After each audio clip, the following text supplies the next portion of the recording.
Okay, that was probably your best one.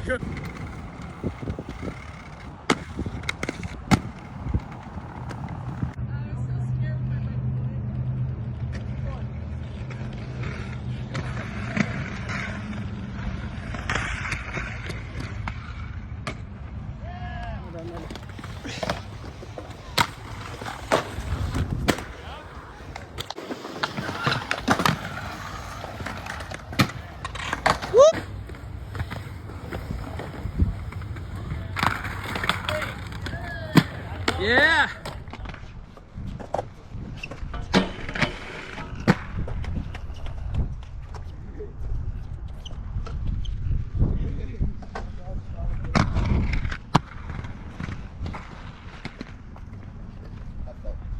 That's pretty good.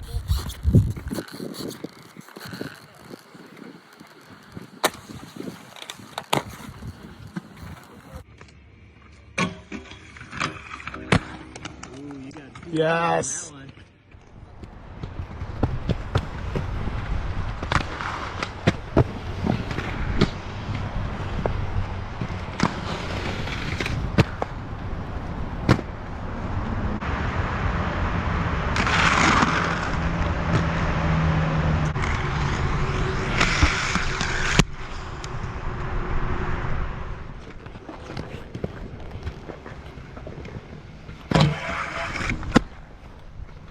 Did it bobble?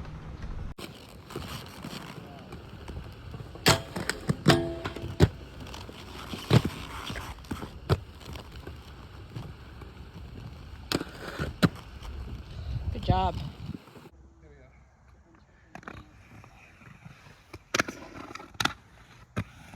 I did the switch up sooner.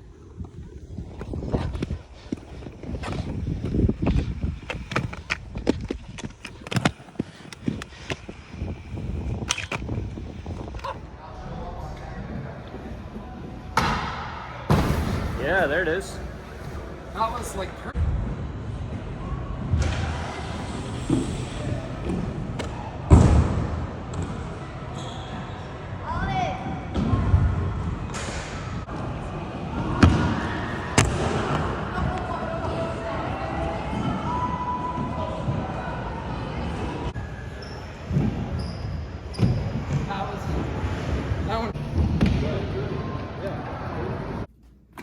What's up, YouTube?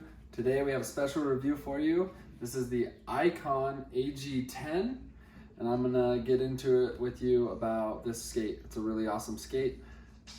This one is my favorite skate, and I'm gonna tell you why. Is it perfect? Maybe there's a couple things I might change. Sorry, Montre. But there's a couple little tweaks that I might suggest later in this video, so let's get into it. Okay, let's start at the bottom. So this skate does come boot only, but I wanted to give you guys as much of like a stock review as I could. And as it being a Disroyal product, I felt like what would probably come stock on it, if it did come with frame, is probably a Fluid 4 frame, which is an awesome anti-rocker frame. It comes on the God skates, it comes on a lot of the USD skates, which are fairly similar in design and stuff. So I put the Kaiser Fluid 4s on here with just some random UHMW anti-rockers I found. And then I skated it with our Beck, that's our company, mine, Cass and Adams company, the BEK 59mm bullet wheel, the OG bullet wheel of Utah, so make sure you check us out. And yeah, so with this frame and these wheels, it skated really, really good. I also did skate it with, since Montre also skates for Create frames, I thought I would try it with the Create frames. It skated really good with the Create frames. I do think I prefer the Fluid 4 frames over the Create frames on this particular skate though. And part of the reason for that is just where the axle height sits on the Fluid 4s, you have a little more wheel options.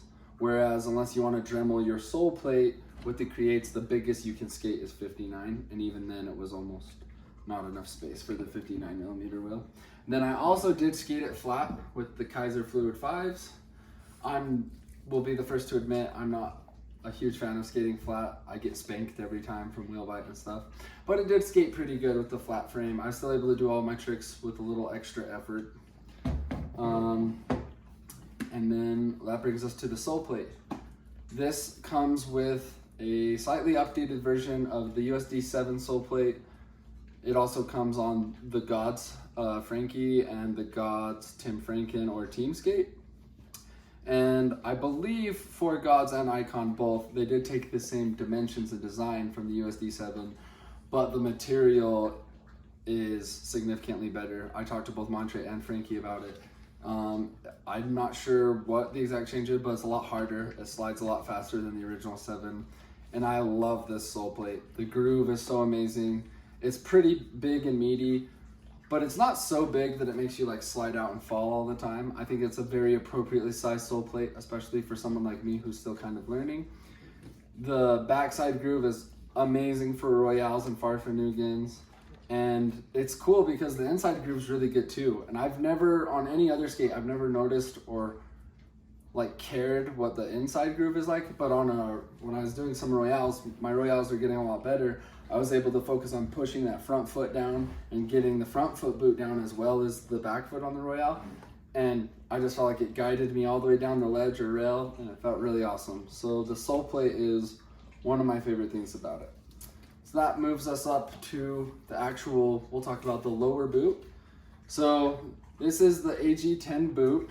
So it does come with the carbon cuff. We'll talk about the cuff later, but it's a full carbon lower boot that comes up till about right there. And then it's a soft shell boot over there. The carbon is amazing. I've never skated a carbon boot before. And after heat molding this and feeling just the quality and the comfort of it, like this boot feels so good on my feet. It wrapped right around my pinky toes, my knuckles, all the weird things that all the plastic boots really feel uncomfortable on my feet from. This just wrapped around it so it was nice and firm and snug, but there was no pressure points. I really believe in the carbon. I really like it. And then that brings me up to the lace eyelets. They have these cool, it looks like a work boot eyelet almost. And aesthetically, I think it's absolutely amazing. But that actually brings me to the first, what I think is kind of maybe a slight drawback is they're really easy to loosen and put the boot on, which is good. And they're easy to tighten, but I found even with wax laces, which I replaced for these fun wax laces that look like giraffes, even with the wax laces, I felt like you would pull it tight and then you had to hurry and try to get the 45 area tight. Otherwise, the laces just kind of loosen on you. So you could get it really tight around the 45-degree area with the laces, which is nice. But I just felt like if the laces could stay put, which I think they would with normal eyelets, that would maybe be just a little better. But aesthetically, it's awesome. And Montre did tell me that his idea with designing this skate is he wanted a skate where it felt like you could spread your toes out for balance and be very comfortable up there, but that held your heel in really good. So maybe that was intentional. And if it was, genius, because it does do that. It feels really, not loose, but very comfortable, and your foot can move a little bit up here, and then back here, it does get really tight. And that's even with the laces before you put the 45-degree strap in, which brings me to the 45-degree strap. This one's awesome. It looks like a seatbelt material, and I love it. And now we're gonna work our way up to the cuff area. So this is the plastic cuff that comes on the AG20. It came with a carbon cuff, which I love, and in a couple of the clips you will see the carbon cuff on. I was able to do all of my trucks with the carbon cuff, all my tricks with the carbon cuff, but I did have to work a little extra hard. I had to use my knees a little bit extra. And for those of you that don't know me, I've had several knee surgeries and a couple back injuries, so I don't have that range of motion to put the extra work in my knees. I'm doing exercises, working on my range of motion to get that back. But for me, I thought the perfect, and for aggressive skating, I thought it was a perfect combo. Put the plastic cuff with the carbon lower, and it was amazing. It felt like a really, really premium, updated, more comfortable version of the USD carbon. And that being said, the carbon cuff, I did skate it on some big wheel frames, and the carbon cuff on the skate is amazing for big wheel or wizard skating. I'd highly recommend that. So I'm glad that I have both cuffs for options. And then the buckles I switched out for, so the plastic cuff came with just a plastic normal buckle. I just switched it out for the Cocoa straps. So I really like the Cocoa straps, and I wanted to keep the other seatbelt fabric buckle on the carbon cuff for when I want to skate big wheels. So now that brings me to the liners.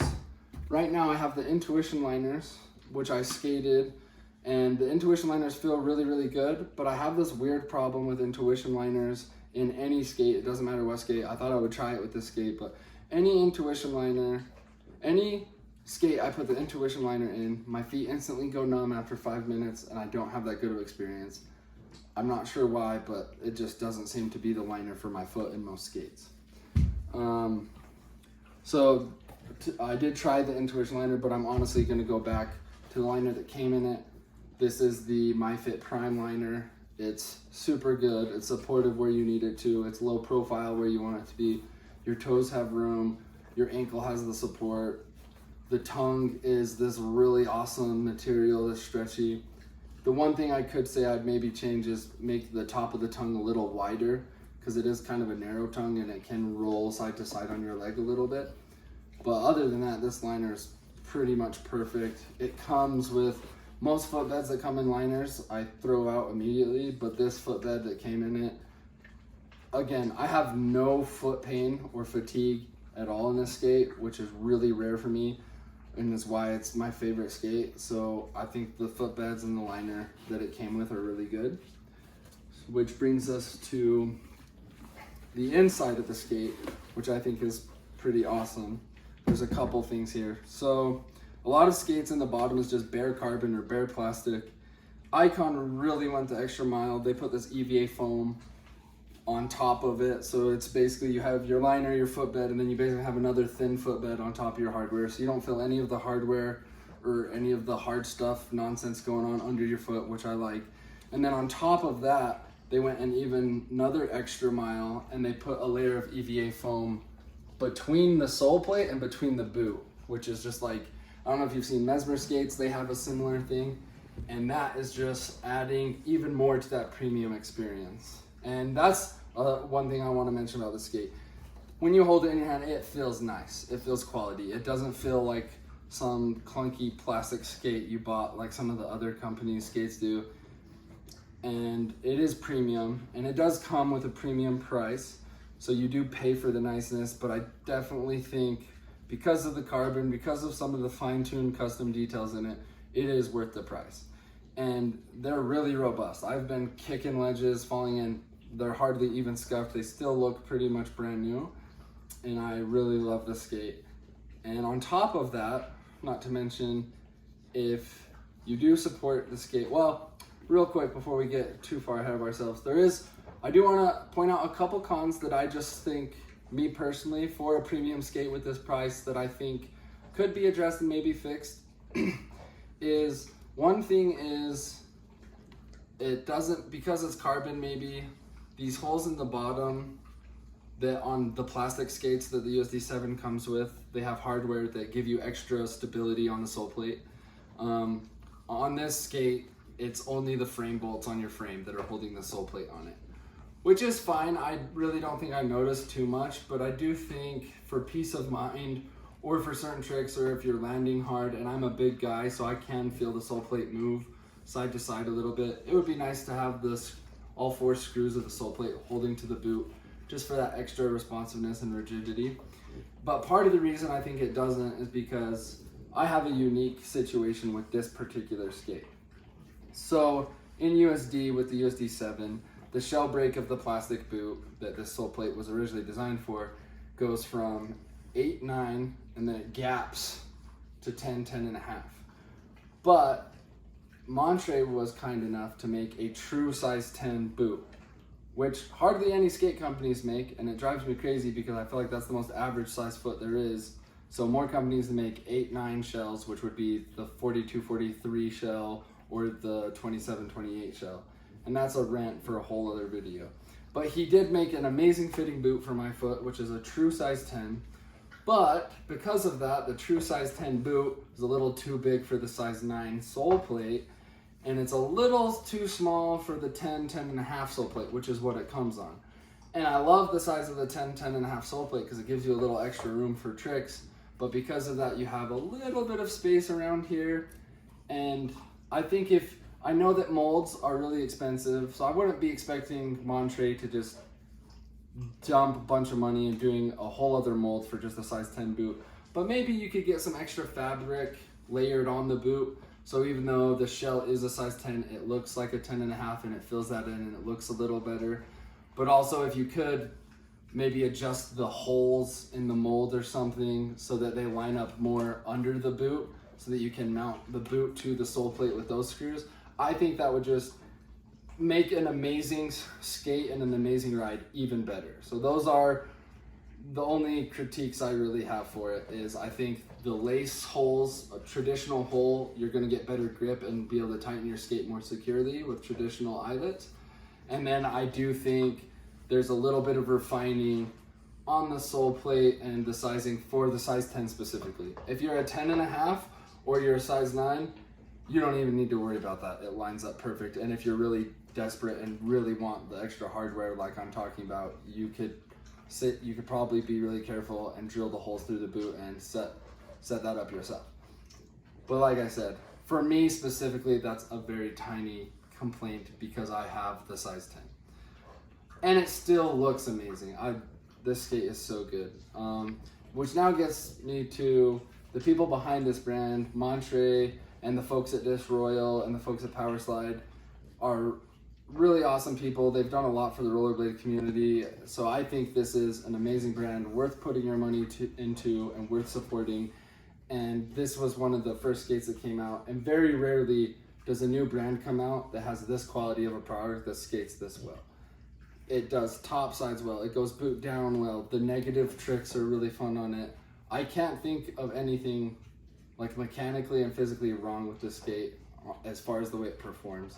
And I'm excited to see what IQON keeps doing. So stay tuned. And if you'd like a link to places where you can purchase the IQON AG 10 or the plastic cuff or anything else that I have on here, I will leave the links to where I get my products below. And make sure that you like, share, and subscribe, and go check out IQON, everybody. Thank you so much for watching. Have a good one.